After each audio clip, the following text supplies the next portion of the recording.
Ya mwanamke ngangari hukujia kila siku ya Jumapili mwendo wa saa 1 kwenye taarifa za KTN leo wikendi.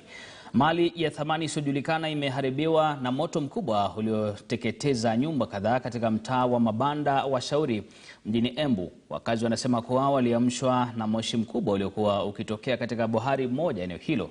Zimamoto kutoka Embu waliitikia wito wa wakazi hao mara moja na ukabili moto huo kabla ya kutekeleza uharibifu mkubwa.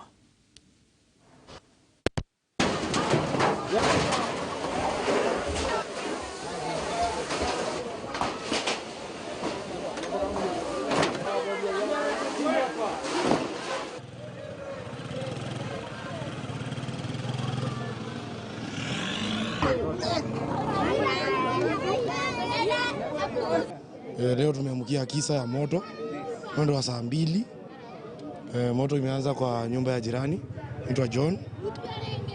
Chenye kimesababisha moto hatujui, bado uchunguzi unafanyika.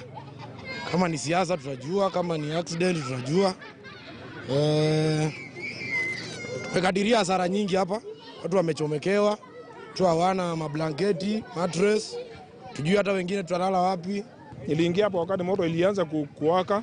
Mimi nikaanza kachukua, nilikuwa na kuanga na chuma yangu kwa nyumba, nikaanza kutoa mabati, ndio nilikatiwa hiyo. Mnaona vile nguo zangu ziko na mandamu. Sasa nikaanza kuangana kila hata kuingia kwa hiyo moto sikuwa naongopa, kwa sababu kuna wakati mwingine bangu ilikuwa inachomeka na nikasimiwa na wao nilikuwa kasini.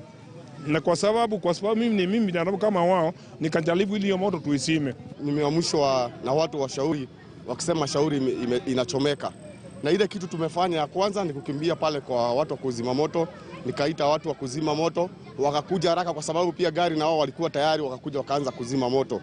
Na hii si kipindi ya kwanza, hii mwaka na rastia Shauri imechomeka mara 3. Na tunashindwa kwa nini Shauri inachomeka kila siku. Na sisi tunajua kuna watu wanasemanga Shauri ni yao. Na ningesema hao wanafikiria Shauri ni yao, wanakuja kuchomea mahasla. Mimi ningetaka waniface mimi, waache kuchomea mahasla nyumba zao. Kwingineko moto mkubwa